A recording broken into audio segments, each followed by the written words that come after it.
vamos dar continuidade aqui aos nossos contratos em espécie, né? A gente já terminou o contrato de compra e venda, e hoje a gente vai dar continuidade falando do contrato de permuta, né? Contrato de permuta ou de troca. Veja o seguinte, nós vimos aqui na nossa última aula, basicamente, que no contrato de compra e venda entre duas pessoas, uma pessoa entrega para a outra um bem que tenha valor econômico e essa pessoa que recebe o bem, em contrapartida, dá uma contraprestação em dinheiro, sendo que esse valor é equivalente entre o dinheiro e o bem, certo? Então, nós temos aqui, nesse cenário, um contrato de compra e venda. O que vai ocorrer aqui no contrato de permuta é que, ao invés de você envolver dinheiro, você vai envolver um bem, né? Então, vai ser uma troca de objetos que, em princípio, se equivalham economicamente, mas isso não é necessário para configurar o contrato de troca, né? A primeira característica, e talvez a principal característica que a gente tenha no contrato de troca ou de permuta, é justamente que um dos objetos permutados, ele não pode ser dinheiro, porque se for dinheiro, deixa de ser permuta e automaticamente se converte em um contrato de compra e venda. Tá certo? Então, veja. Oi. Ele, então, vai ser bilateral, oneroso e computativo, né? A permuta? Sempre. Mesma vai. coisa, né? Beleza. Vai. Da mesma forma. A diferença é que no contrato de compra e venda você obrigatoriamente envolve dinheiro ou um título substituto do dinheiro, como cheque, nota promissória, aquela coisa toda. Só que no contrato de permuta, o que você vai entregar é um bem e vai receber outro bem em troca. Entendeu? Essa é o outro celebrando um contrato, não é isso? Vamos supor. Exatamente. Pronto, perfeito. Exatamente. Então, veja, a gente tem alguns doutrinadores, e a gente tem um doutrinador clássico, vocês já devem ter ouvido falar, né, em Clovis Bevilacqua. Né? Ele trazia um conceito de contrato de permuta, dizendo mais ou menos o seguinte, que o contrato de troca ou de permuta é aquele pelo qual as partes se obrigam a dar uma coisa por outra, certo? Ainda e desde que não seja dinheiro. Vocês aprenderam praticamente isso, esse contrato de permuta também, de uma certa forma, quando vocês estudaram da ação em pagamento no semestre passado, né? Você dar uma coisa por outra coisa, né? Então, aqui dali você pode, como a dação em pagamento é uma forma uma forma especial de pagamento, originalmente você tem que entregar o objeto da relação obrigacional. Mas se você não puder fazer a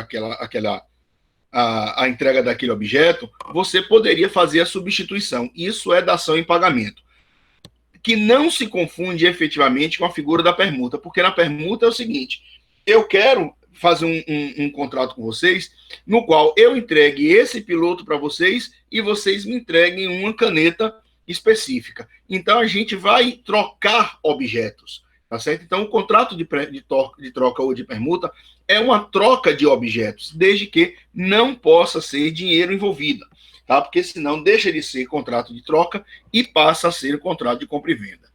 Então, como o Matheus aí disse, né, o contrato de permuta, ele é um contrato bilateral, ele é oneroso, ele é comutativo, ele é consensual, e ele pode ser informal. Via de regra, ele é informal, porque você está fazendo troca, via de regra, normalmente troca de coisas móveis. Por quê?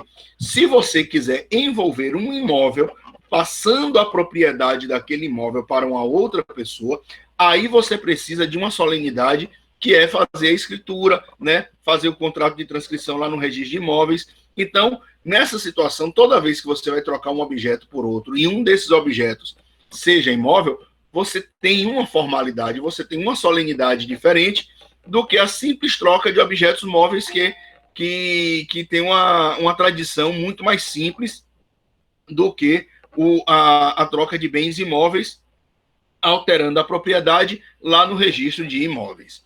Professor, tá certo? Oi. Então, assim, deixa eu ver se eu entendi. Seria, então, uma espécie de anulação se os bens aí que o senhor desenhou aí tivessem valor distinto? Não Ou entendi. tem alguma importância? Se tiver valor distinto à troca dos bens, tem alguma importância? Valor diferente tem importância, né? Tem. Tá certo? As pessoas até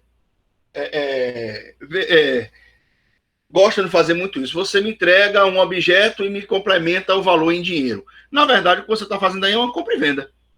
Entendeu? Você troca uma coisa por outra, você está trocando os objetos. Entendeu? Então você não vai envolver dinheiro. Porque quando você envolve dinheiro, descaracteriza a permuta. Entendeu? Então é muito comum você ter essa situação. Você vê, às vezes, em anúncios em jornal, dizendo: aceito em troca um objeto e mais um valor em dinheiro. Não é troca. Por mais que a pessoa coloque que ali ele está fazendo uma troca, ele não está trocando, ele está vendendo um objeto. Entendeu? Já que ele está pegando uma compensação econômica também. Porque no contrato de permuta, a gente vai verificar aqui, efetivamente, que não necessariamente você tenha que ter valores econômicos equivalentes.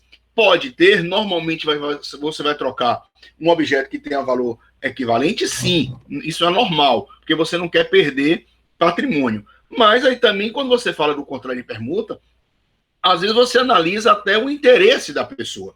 Porque, veja, eu posso muito bem estar trocando um tablet meu, esse tablet daqui, por um celular. Porque eu não tenho um celular, eu preciso de um celular, eu preciso me comunicar e esse tablet daqui não está me servindo para isso, que eu não vou sair pela rua falando com as pessoas assim, né? Alô, como vai, tudo bem?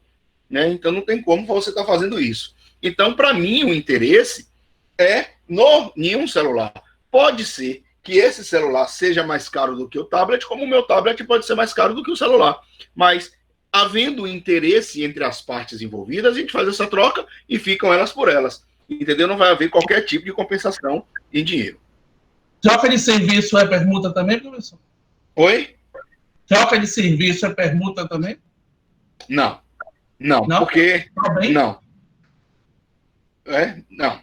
Porque não vai haver troca, não vai haver o escambo, né? Se a obrigação de uma das partes for prestação de serviço. Entendeu? Aí você... Não, assim, deixa eu dar um exemplo. Por exemplo, eu troco o valor aqui do aluguel do restaurante por sushi. É ou não é? Nessa situação... Se você tiver dinheiro envolvido, não. Sim. Entendeu? Agora, você não pode trocar por prestação de serviço. A sua pergunta inicial foi o quê? Prestação de serviço. Eu não posso chegar e dizer o seguinte: você, ao invés de pagar o aluguel para mim, você vai fazer a pintura de uma sala. Isso não é troca.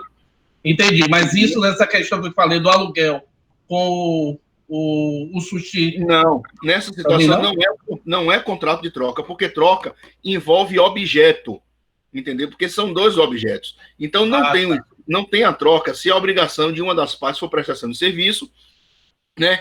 Porque os objetos de troca são as coisas que possam ser alienadas, entendeu?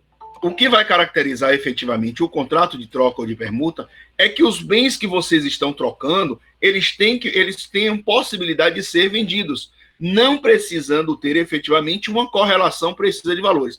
Não necessariamente vendidos, mas transferíveis de uma pessoa para outra. Entendeu? Então, o que vai caracterizar efetivamente é justamente o contrato de troca, é justamente isso daí. Tá? Eu posso trocar um móvel por um imóvel? Posso. Eu posso trocar imóvel por imóvel? Posso. Eu posso trocar móvel por móvel? Posso. Agora, eu posso trocar dinheiro por coisa? Aí você não tem uma troca. Entendeu? Aí você está fazendo uma substituição de obrigação. Entendeu? Eu te devo dinheiro, ao invés de te dar dinheiro, eu te entrego eu te entrego um objeto, um celular. Veja, vocês estão confundindo aí, Eugênio, talvez, justamente a figura da dação em pagamento, que é uma forma de você estar pagando de forma especial. Então, veja, se eu te devo dinheiro e eu não tenho dinheiro para te pagar e sugiro a você entregar um bem equivalente em dinheiro, aí eu estou fazendo uma dação em pagamento. Estou cumprindo com a obrigação. Entendeu? No contrato de permuta, eu tenho uma coisa que lhe interessa, você tem uma outra coisa que me interessa. Então, eu te entrego o objeto que é de minha propriedade, você me entrega o objeto que é de sua propriedade e fica todo mundo feliz. Isso é que é o contrato de permuta. Entendeu? Entendi, professor. Obrigado. Beleza? Michel, Oi. só uma pergunta ainda sobre esse contrato de permuta. A execução dela pode ser feita de forma diferida ou só imediata? Não, pode ser diferida. Ah, beleza. Pode ser diferida. Porque você pode chegar e dizer o seguinte, olha, eu vou te entregar, eu quero um carro, eu troco meu carro por um apartamento. Pronto, você me entrega o apartamento, aí você vira. E cadê o carro? Eu falei, o carro tá na revisão. Eu vou pegar o carro daqui a 3 dias, daqui a 4 dias, daqui a 30 dias. Quando sair da oficina, eu te entrego. Não tem problema nenhum. Beleza?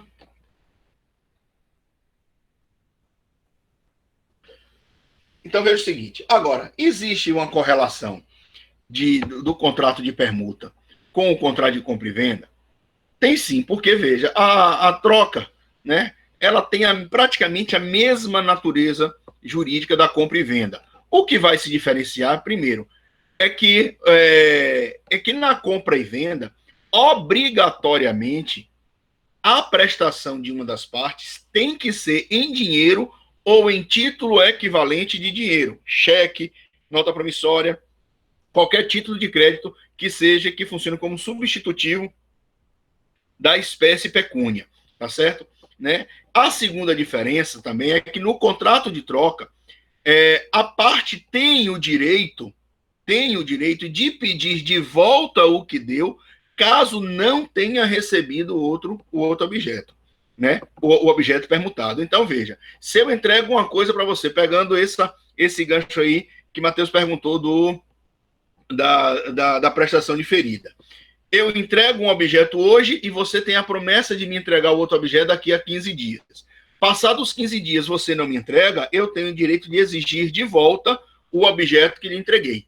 Então, essa é uma outra diferença que a gente tem, porque no contrato de compra e venda, você não tem essa situação, porque o objeto pode ter se perdido, né? A depender da natureza do objeto, se não houver a entrega, ou você, se você ainda estiver efetuando o pagamento em prestação, né, você pode fazer a suspensão do pagamento pela exceção do contrato não cumprido, como você vai pleitear, se for o caso, não sendo essa circunstância, uma indenização, uma devolução em dinheiro, né? Isso vai ser um pagamento a título de indenização, tá certo? Então, veja, no contrato de compra e venda, eu não tenho a possibilidade de pleitear a coisa entregue, né?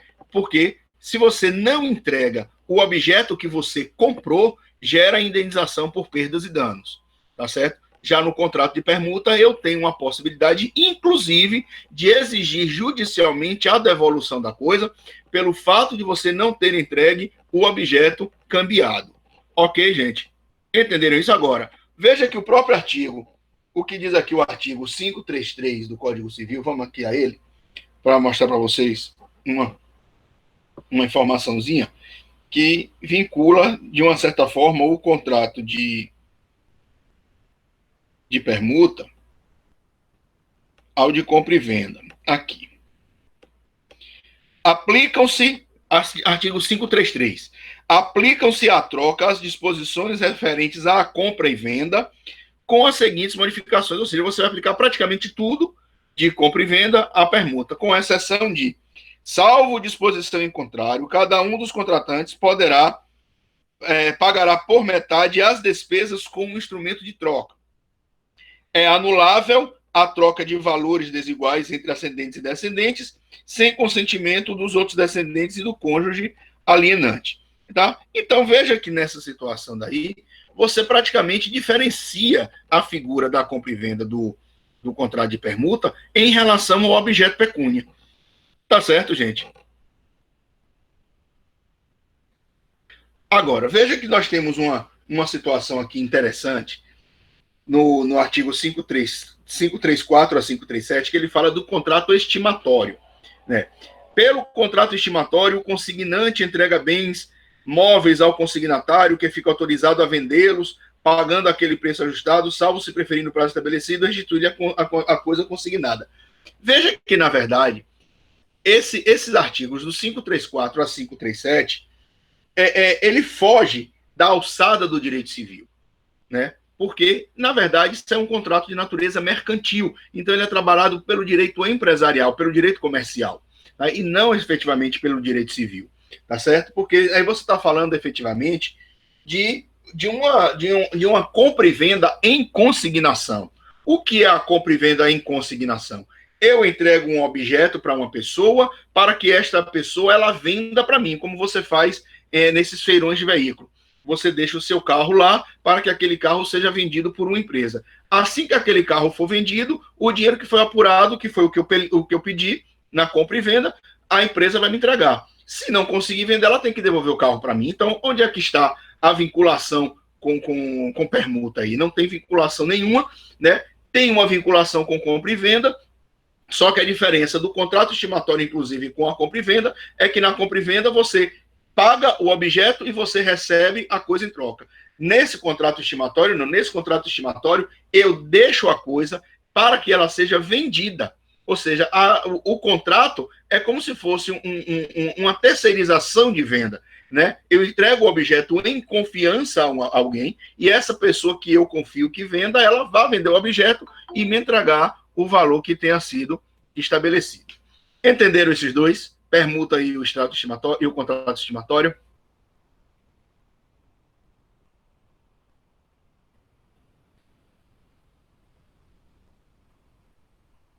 Beleza. Professor, rapidinho, volta só o conceito do estimatório aqui, que eu me perdi no livro aqui, que eu tô café. Não entendi. O conceito de estimatório que não ficou tão claro assim para mim, me perdi aqui no livro. Veja, o contrato estimatório, na verdade, é uma venda consignada. O que é esta venda consignada? Você entrega a coisa para uma terceira pessoa, para que essa terceira pessoa ela venda o objeto que é seu.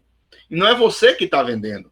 Você está é como se você estivesse contratando um corretor para que o corretor lhe vendesse. Não é contrato de corretagem, né? É como se você, vamos imaginar aqui, eu quero vender meu carro e eu sei que você tem uma revendedora de veículos. Eu chego e digo para você, Matheus, venda meu carro. Eu deixo meu carro aqui em consignação, em confiança, né? Para que você venda meu carro. Eu quero que você levante aí, sei lá, 15 mil reais no mínimo no valor desse carro. Pronto. Eu deixo o carro na sua loja. Quem vai vender não sou eu, quem vai vender é você. Entendeu? E você chega e vai dizer, qual vai ser minha margem de lucro que eu tenho isso? 10%? Beleza, 10%. Então, se eu estou querendo vender no mínimo por 15 mil, então você teria que ter pelo menos 1.500 de lucro aí. Então, se você vai tentar vender no mínimo por 16.500, né, para que você tenha o seu lucro. Entendeu? Então, isso você está fazendo em consignação. Agora, se você não vender isso, se você não vender o objeto que eu deixei em sua loja, em consignação, o que é que você vai fazer? Devolve o bem para mim. Olha, Michel, ninguém se interessou pelo seu carro, toma aquele de volta. A gente estipula até um prazo para que você venda o carro. 2 meses, 15 dias, 1 mês, 2 meses, depende. Entendi, valeu. Valeu? Vamos lá, então. Alguma dúvida, gente, no contrato de permuta e no contrato estimatório?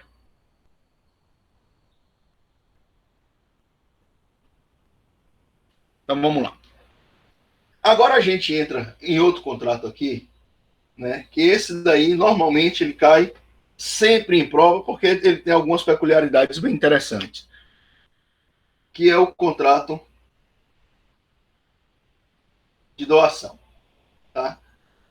Então, veja. No contrato de doação, só para a gente brincar aqui com vocês um pouquinho. Veja. João e José. João entrega um bem para José e José, em contrapartida, entrega dinheiro para ele. E esse valor daqui, eles são equivalentes. Contrato de compra e venda. Certo? Contrato de compra e venda. João entrega o bem, recebe o valor equivalente em dinheiro. Contrato de compra e venda. João entrega um bem para José José, em contrapartida, entrega um outro bem que não necessariamente tenha que ter a equivalência econômica. Não é contrato de compra e venda, é contrato de permuta. Contrato de permuta. João entrega um bem para José, para que José venda para um terceiro o bem, e aquele bem e aquele valor que foi apurado, José entrega para João, porque o bem foi deixado em confiança para que ele, José, vendesse. Contrato estimatório. No contrato de doação, grosso modo falando, o que é que nós temos aqui? João entrega para José um bem e José não faz nada, apenas aceita. Né? Porque, na verdade, no contrato de doação, João está, por um ato de liberalidade sua, transferindo um patrimônio, um objeto do seu patrimônio, entregando para o patrimônio de José, sem que haja uma contrapartida pecuniária para ele.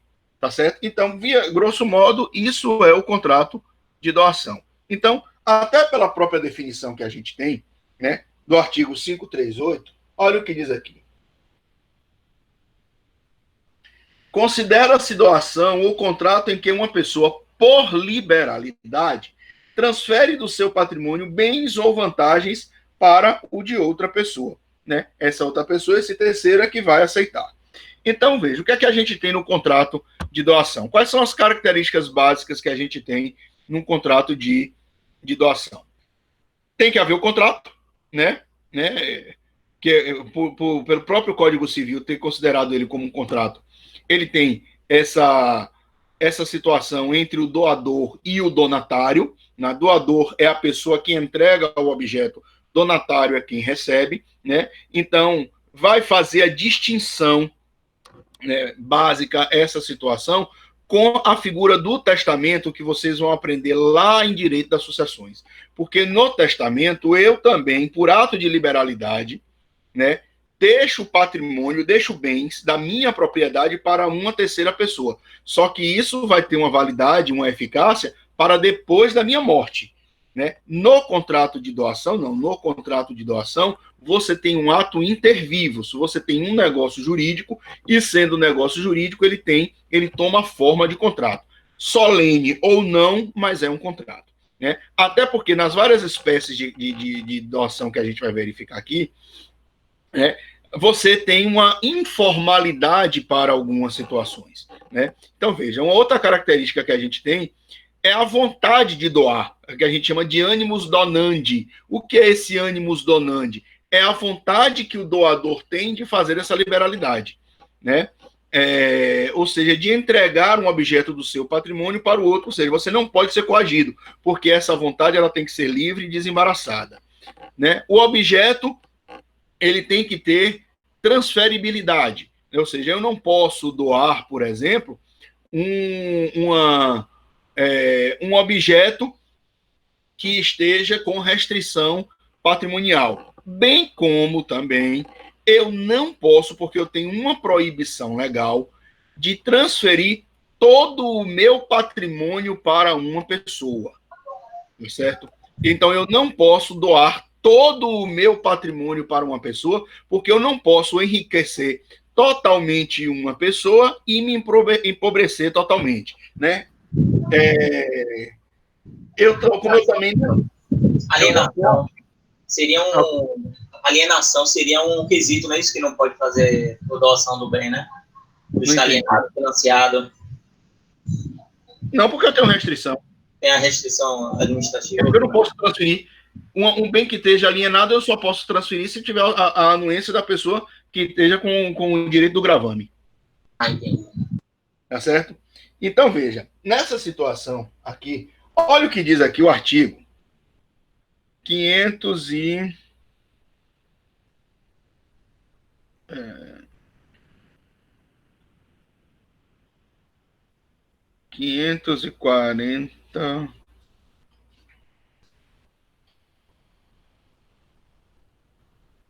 548. É nula a doação de todos os bens sem reserva de parte ou renda suficiente para a subsistência do doador. Então, a própria lei me proíbe fazer a transferência de todo o meu patrimônio para uma pessoa. Eu posso fazer essa transferência toda? Posso, mas somente através de testamento para que venha a ter eficácia depois da minha morte. 548, Danilo. Exato. Então, veja que isso daí é uma vedação para que você não cause uma situação de penúria, tá certo? Então, eu não posso dilapidar todo o meu patrimônio fazendo a doação para uma pessoa, transferindo todo o patrimônio e vá viver de vento. Então, eu não posso fazer isso. Ah, Michel, e vender pode? Vender pode, porque se você estiver vendendo o patrimônio, você está adquirindo dinheiro em troca. Entendeu? E com dinheiro em troca, você tem como se manter. Né? Quando você fala aqui de doação, você tá, a proibição é que você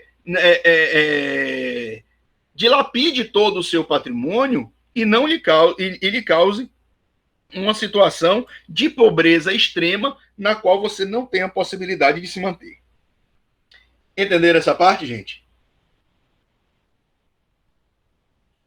Agora, também o contrato de doação, ele somente vai se aperfeiçoar quando o donatário emitir o seu aceite. Ele vai dizer, eu quero, eu aceito, eu quero o objeto. Então, simplesmente, veja que essa manifestação do donatário, não necessariamente ela tem que ser uma manifestação expressa.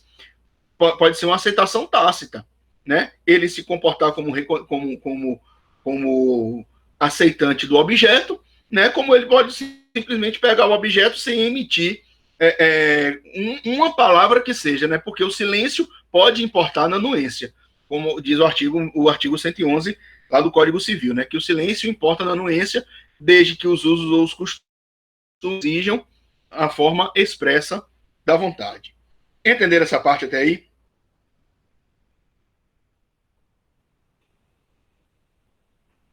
Tem mais coisa de doação ainda.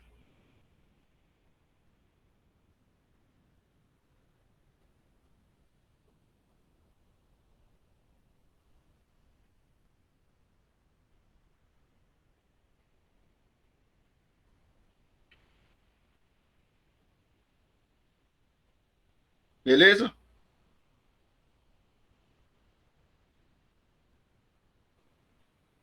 Vocês ainda estão aí ou vocês ficaram mudos de propósito? Tô aqui, ó.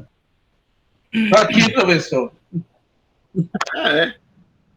Tem uma coisa chamada resposta. Vocês estão balançando a cabeça? Eu não entendo ninguém, não. Vocês estão balançando a cabeça. Aí fica um negócio... Eu balancei a cabeça. Fica um negócio meio mal assombrado, né? Então, veja. Uma das questões que às vezes se faz, né, e que está estabelecido no artigo 542, é se eu poderia fazer a doação para uma pessoa que ainda vai vir a nascer. Ou seja, eu posso fazer doação para o nascituro? Posso, porque o artigo 542 estabelece expressamente essa possibilidade. A doação feita ao nascituro valerá sendo aceita pelo seu representante legal. Veja, apenas a título de informação para vocês, quando você fala de representante legal do nascituro, né, geralmente você tem a figura da mãe que está gestante. Ela é a curadora do nascituro, tá certo? Então, quando você fala de curatela, não é a curatela apenas para incapazes ou a curatela que vocês vão ver em direito processual das pessoas que não têm uma representação jurídica. Nós estamos falando aqui de curatela do nascituro, porque o nascituro ainda não é pessoa, mas é um ser em potencial. Então, coloca-se o nome desse representante legal do nascituro como curador. Então, eu posso fazer uma doação para o filho de uma mulher gestante, não tem problema nenhum, esse nascituro. Mas ela que vai aceitar, haja vista, o nascituro não tem possibilidade nenhuma, óbvia, de emitir a sua opinião dizendo se aceita ou não, né? Então, agora, é possível também haver a revogação da doação, né? Se você não emitir a aceitação de forma expressa ou não se comportar tacitamente, comprovando que você aceitou aquele bem em doação, eu posso revogar.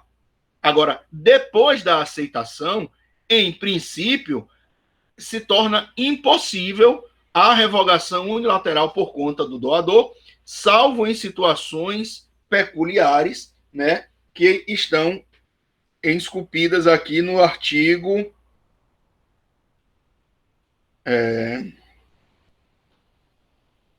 Deixa eu pegar aqui.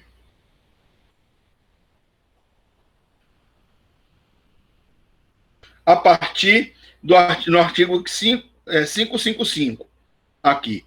A doação pode ser revogada por ingratidão do donatário ou por inexecução do contrato, né? Então, é possível que você faça essa revogação, né, estabelecida no artigo 555 e veja no 557. Podem ser revogadas por ingratidão as doações. Inciso 1. Se o donatário atentou contra a vida do doador ou cometeu crime de homicídio doloso contra ele, se cometeu contra ele ofensa física, se o injuriou gravemente ou o caluniou, se, podendo ministrá-los, recusou ao doador os alimentos de que este necessitava, né? Então, é possível que você revogue unilateralmente a doação feita se houver essas circunstâncias daí de ingratidão. Porque imagine, gente, você... Oi. Essa parte, assim, ingratidão, ela tá se remete a alguma coisa assim de, nossa, de a pessoa não aceitar? Eu não fiquei claro, não. Não. A pessoa aceita, porque veja, como é que funciona essa figura da ingratidão? Eu estou fazendo, por um ato de liberalidade minha, entregando um objeto do meu patrimônio para você, né? Você não me pediu nada, você não está me dando nada em troca. Eu fiz uma doação. Poxa, eu quero dar isso aqui, entre aspas aqui, como se fosse um presente para você.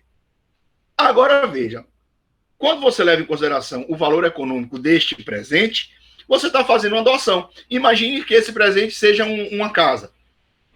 Aí eu vou até se você quer essa casa, eu quero te fazer a doação dessa casa aqui. Aí você diz, beleza, eu quero morar nessa casa, legal. A gente vai no cartório, faz a transferência, tudo bonitinho. Depois que você está na propriedade do bem, você começa a dizer, Michel Michel é isso, Michel é um safado, Michel é um delinquente, Michel é um meliante. Ou seja, você começa a me ofender, você começa a me injuriar, entendeu? Me caluniar. Ou qualquer daquelas situações elencadas no artigo 557, você atenta contra a minha vida.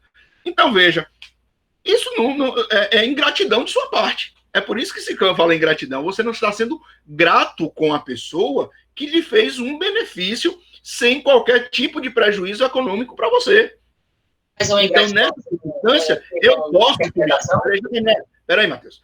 Então, veja, nessa situação, aí eu posso revogar essa doação. Então, eu posso ir no cartório, vou comprovar aquela circunstância do artigo 557 e revogo a doação e você perde a propriedade. Pergunte agora. Não seria uma questão de interpretação, essa parte de ingratidão? Porque a pessoa ela pode, nessa parte de xingar Michel, não sei o que, essas coisas, entendeu? Não, aí você tem que analisar. Não, aí você tem que analisar. Veja, o artigo 557, ele é taxativo, né? Podem ser revogados a ingratidão se o donatário atentou contra a vida do doador ou cometeu crime de homicídio doloso contra ele. Isso é claro. Então eu posso revogar, ele não tem subjetividade nenhuma. Vamos por partes. Se cometeu contra ele ofensa física, a gente pode ter uma discussão. E aí você chega e me dá um soco. Eu posso revogar a doação que eu fiz para você. Mesmo que a discussão não tenha nada a ver com o objeto. Mas eu digo, grande pessoa essa aqui que eu quis beneficiar. Pois eu vou revogar a doação, eu vou revogo, né? Se você me injuriou gravemente ou me caluniou, você está falando aí de crime contra a honra. Vocês aprenderam isso em direito penal? Quais são os crimes contra a honra? Calúnia, injúria, difamação, né? Aí você tem a obrigação de ministrar alimentos para mim. E aí eu faço uma doação para você, uma doação chamada de doação contemplativa, né? E aí você simplesmente, já, ao invés de ministrar os alimentos para mim, porque eu sou incapaz, você simplesmente sonega essa situação. Então eu vou revogar. Não existe subjetividade. Não existe objetividade. Eu tenho que provar. Eles já listam o rol taxativo para poder enquadrar se não. Exatamente. Exatamente. Agora, eu tenho prazo, né? O artigo 559 ele estabelece o prazo. A revogação, por qualquer desses motivos, deverá ser pleiteada dentro de 1 ano, a contar de quando chegue ao conhecimento do doador o fato que autorizar e ter sido o donatário o seu autor. Então, eu tenho um prazo decadencial de 1 ano da data do conhecimento. Não é da data da transferência do patrimônio. É da data do conhecimento. Percebeu? Então, eu faço uma doação para você. Essa doação está valendo. Daqui a 3 anos, você chega e me injuria, eu posso revogar aquela doação de 3 anos atrás. Eu tenho 1 ano para poder fazer isso. Entendeu? Porque a ingratidão ela vai permanecer. Então, são esses pequenos detalhezinhos que, na leitura do código, vocês têm que tomar cuidado e fazer essas informações quando vocês estiverem estudando.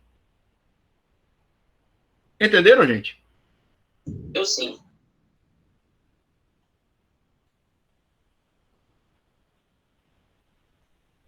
A aceitação, Joyce, ela pode ser, como se trata de uma manifestação de vontade, a manifestação de vontade ela pode ser expressa ou pode ser tácita. A gente aprendeu isso lá em Direito Civil 1, né? Você pode chegar e acompanhar o doador no cartório, vamos pensando aqui na figura do imóvel, você acompanhar ele ao cartório para fazer a escritura e lá você não se manifesta, apenas assina, você aceitou. Ou então você concorda, você pega para si, você tem um comportamento de como se você tivesse aceitado, aí você está falando de manifestação de vontade, que pode ser expressa, escrita, gestual, ou escrita, verbal ou gestual, ou a tácita, que seria a comportamental. Tá certo? Então, veja que quando você fala aqui de contrato de doação, né, você tem essas possibilidades, porque você está analisando aqui três elementos da estrutura da adoção. Eu tenho o elemento subjetivo, eu tenho um elemento objetivo e tenho, inclusive, um elemento formal. Veja, quando você fala aqui de elemento subjetivo, o que é que você está analisando? Primeiro, a capacidade de fazer doação e a capacidade de receber em doação. Veja que essa capacidade ela é limitada, inclusive. Eu não tenho plena liberdade para fazer doação à torta e à direita. Vamos lá. Veja,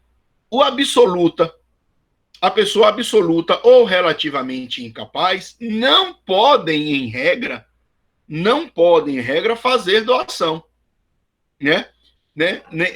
Nem mesmo que esteja ali representado ou assistido, porque o que você vai estar analisando naquela circunstância é a capacidade, inclusive, cognitiva da pessoa. Ele sabe que ele está fazendo aquela doação, que aquela doação ele está dilapidando o patrimônio, entendeu? Porque, inclusive, o assistente ou o representante pode, inclusive, estar induzindo o incapaz a proceder àquela doação. Então, em regra, o absoluta e nem o relativamente incapaz pode fazer essa doação, né?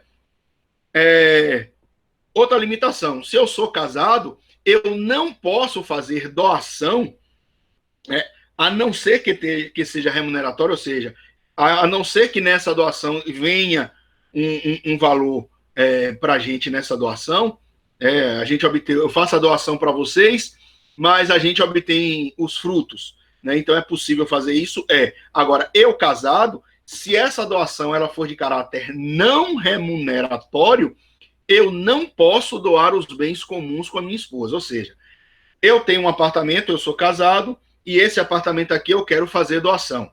Se eu sou casado, óbvio, a depender do regime de bens, né? E vocês vão aprender isso muito mais lá em direito de família, com mais cuidado, que, em regra, eu não posso doar o bem comum, a não ser que a minha esposa me autorize também fazer essa doação de caráter não remuneratório. Porque se for de caráter remuneratório, eu estou obtendo lucro para a minha família. Então, eu faço uma doação de um bem e digo, olha, eu transfiro essa propriedade para vocês, mas com encargo, inclusive, né, de que você utilize esse bem aqui para aluguel e os aluguéis sejam revertidos 50%, 80% para mim. Um usufruto vitalício, enquanto eu viver e a minha esposa viver. Depois que a gente morrer, você consolida a nua propriedade na sua propriedade plena e você fica com o imóvel. É possível fazer também, né? Se eu sou um cônjuge adúltero, veja aqui o que diz o 550, aqui, ó. Agora, se for algum bem adquirido antes do casamento, pode, né, professor? Depende. Se você for casado pelo regime da comunhão universal, não. Não, isso aí, isso. Então vai depender do regime de bens. Vai depender do regime de bens. Porque são os bens comuns, aqueles que constituem meação. Tá certo? Sim. Ok. Veja o que diz aqui o artigo 550. A doação do cônjuge adúltero ao seu cúmplice pode ser anulada pelo outro cônjuge ou por seus herdeiros necessários até 2 anos depois de dissolvida a sociedade conjugal. Então, se eu sou um cônjuge adúltero, né, a minha esposa que foi traída, ela tem a possibilidade de revogar essa doação, né, de anular essa doação em até 2 anos de dissolvida a sociedade conjugal, né? Então veja que são limitações de natureza subjetiva. Outra aqui, o mandatário, né, o procurador não pode nomear um donatário, né? A limitação se dá porque o próprio mandante, né, é um ser perseguido. Também concordo, Henrique. Coitado do bichinho, né? Então, o mandatário do doador, seja o procurador do doador, ele não pode nomear um donatário, porque se imagine que eu estou dando para vocês uma procuração, e nessa procuração tem um poder que a gente chama de poderes ad negócia, ou seja, a possibilidade que vocês têm de fazer negócios jurídicos transferindo a minha propriedade para a propriedade de uma outra pessoa. Aí veja, você, meu procurador, com esse poder, você pega o meu patrimônio e transfere para vocês. Entendeu? Ou você transfere para a sua esposa, ou você transfere para o seu filho, você transfere para o seu pai. Veja que o ato de liberalidade é privativo do doador. Tá certo? Ele é privativo para mim. Tá certo? Aí só, antes da gente chegar aqui e dar continuidade, deixa eu perguntar aqui uma coisa para vocês. Vocês já ouviram falar nessa situação da possibilidade de você fazer um contrato consigo mesmo? É uma matéria que a gente vai estudar daqui a pouquinho. Não.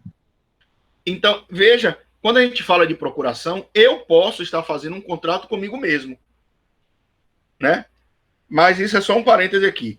Se eu for o procurador de uma pessoa e estiver agindo em nome daquela pessoa e eu seja a outra parte do contrato. Então, veja, isso é possível no contrato de compra e venda. No de doação, não. No de doação, não. Mas no contrato de compra e venda é possível. Veja, imagine que vocês viram para mim e bem assim, Michel, vou te dar uma procuração aqui para você vender meu apartamento. Pronto, quanto é que você quer no seu apartamento? Eu quero 150 mil reais. E aí você viaja e eu estou com aquela procuração. Aí eu chego e digo, rapaz, eu tenho aqui 150 mil reais. Eu vou comprar, eu sou o procurador, eu vou comprar esse apartamento. Aí eu assino um contrato de compra e venda na condição de comprador, eu, pessoa física, Michel, comprando, e assino na condição de vendedor mediante procuração. Então, veja, eu estou fazendo um contrato comigo mesmo. No contrato vai haver apenas uma assinatura que é a minha, mas é a minha na condição de comprador e a minha na condição de representante da outra pessoa. Mas isso só pode ocorrer no contrato de compra e venda. Entendeu? No contrato de compra e venda. No contrato de doação eu não posso fazer isso porque o ato de doação ele é privativo do doador. Então ele não vai se transferir através de procuração. Entenderam, gente, essa parte? Sim. Ok, professor, só uma duvidazinha. Diga aí. A pessoa relativamente incapaz ou absolutamente incapaz, ela não pode fazer doação, mas ela pode receber? Pode. Ok. Sem problema nenhum. Entendeu? Aí a gente vai verificar aqui algumas situações. Tá certo? Veja outra coisa aqui, que é uma limitação ainda de natureza subjetiva. Né? As pessoas jurídicas de direito público, né, de direito público, elas podem receber doação de acordo com restrição administrativa, né? E as de direito privado podem receber as doações impostas pela sua natureza e atos constitutivos. Então, você pode fazer doação para a pessoa jurídica também, né? O falido não pode, a pessoa que está em processo falimentar não pode fazer doação, porque isso poderia estar causando lesão aos credores, né? Da mesma forma, olha que outra situação aqui interessante. Eu posso fazer uma doação para o meu filho. Vamos imaginar que eu tenha 2 filhos. Então, eu posso fazer a doação para um dos meus filhos sem a anuência do outro. Entendeu? Porque no momento que eu faço essa doação, é como se eu estivesse antecipando o benefício que esse meu filho teria com a minha morte. Ou seja, eu estaria antecipando aquilo que nós chamamos de legítima, né? Legítima é uma parte do meu patrimônio que é resguardado para os meus herdeiros, né? Então, se eu faço uma doação, eu estou antecipando a legítima para aquele filho. Então, eu posso doar? Posso. Preciso da anuência do outro irmão? Não. Do meu outro filho? Não. Diferente da compra e venda. Se lembrem lá, que nós dissemos aqui, na compra e venda, eu só posso vender para um filho se o outro concordar com a venda. Olha, uma diferença grande aí que a gente tem nos contratos de doação e no contrato de compra e venda. Tá certo? Então, veja que nessa situação daí, né, a gente tem a possibilidade. Aqui, e confirmando aqui ainda, Ivana, a sua pergunta, veja o seguinte, a capacidade passiva é aquela aptidão que a gente tem para receber em doação. Se eu posso fazer doação por nascitura, então para um absoluto ou relativamente incapaz, eu também posso sem nenhum problema. Tá certo? Então é possível se fazer. Veja o que diz aqui o artigo 453. Ou 543. Ô, professor, em relação à doação para o filho, aí que você falou, tem 2 filhos, aí doa para um. Se ele doar para esse um quinhão maior do que a parte que ele tem direito. Quando da minha morte, quando se abrir o inventário, aquele que recebeu o bem, ele vai trazer a colação ao inventário para que não prejudique o interesse do seu irmão.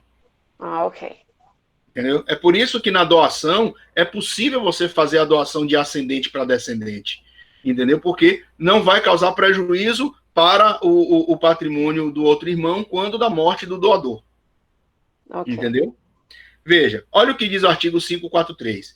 Se o donatário for absolutamente incapaz, dispensa-se a aceitação, desde que se trate de doação pura, porque eu não posso fazer uma chamada doação com encargo para uma pessoa absolutamente incapaz. A gente vai falar isso daqui a pouquinho, tá certo? Então, veja, essas são as limitações que eu tenho de natureza subjetiva. Não sendo isso, eu posso fazer doação tranquilo, sem problema nenhum. Agora, em relação ao objeto, né? Ou seja, os requisitos, a característica da estrutura objetiva, né?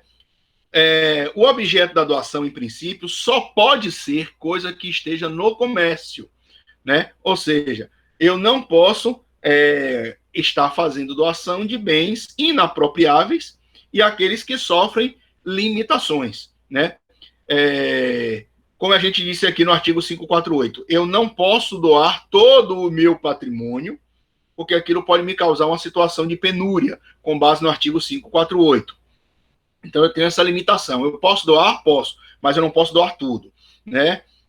Eu não posso doar com a intenção de gerar insolvência para mim, porque senão seria uma fraude contra credores. Então, é possível anular, os meus credores podem anular, inclusive, essa doação, se ficar comprovado que eu alienei, que eu fiz essa doação com a intenção deliberada de prejudicar esse meu credor, e aí esse meu credor vai entrar com aquela ação chamada ação pauliana, ou ação revocatória, que vocês aprenderam lá em Fraude contra Credores em Direito Civil 1. Né? Então, se aplica aqui nesse momento. Aí vem a pergunta de Ivana também, complementando.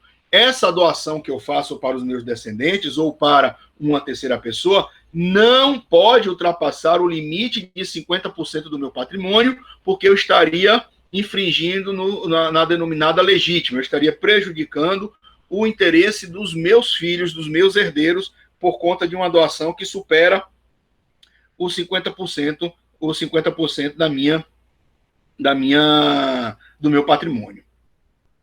Tá certo? Então, é possível você ter essas restrições. E eu tenho, inclusive, as formas, né?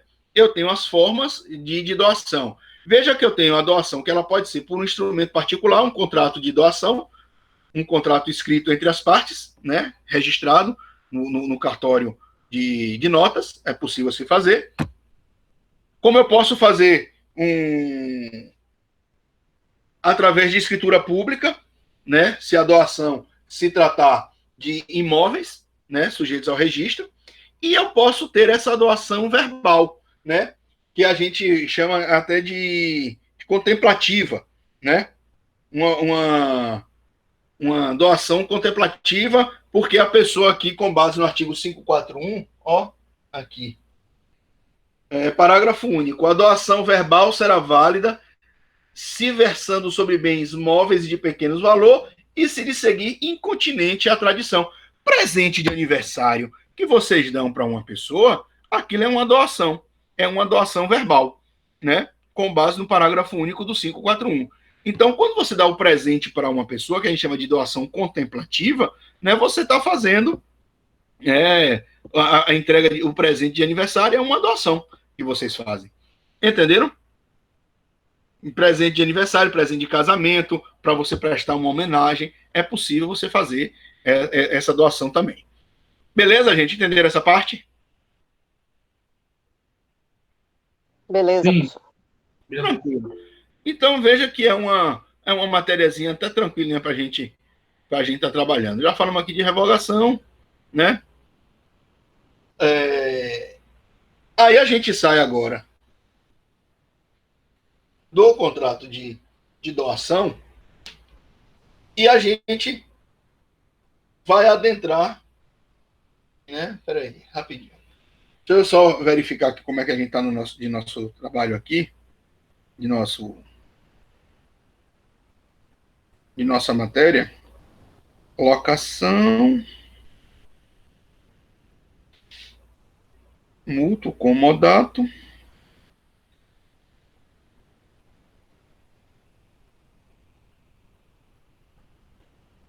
depósito, procuração. Eu vou cancelar aqui essa gravação um instantinho, viu, gente?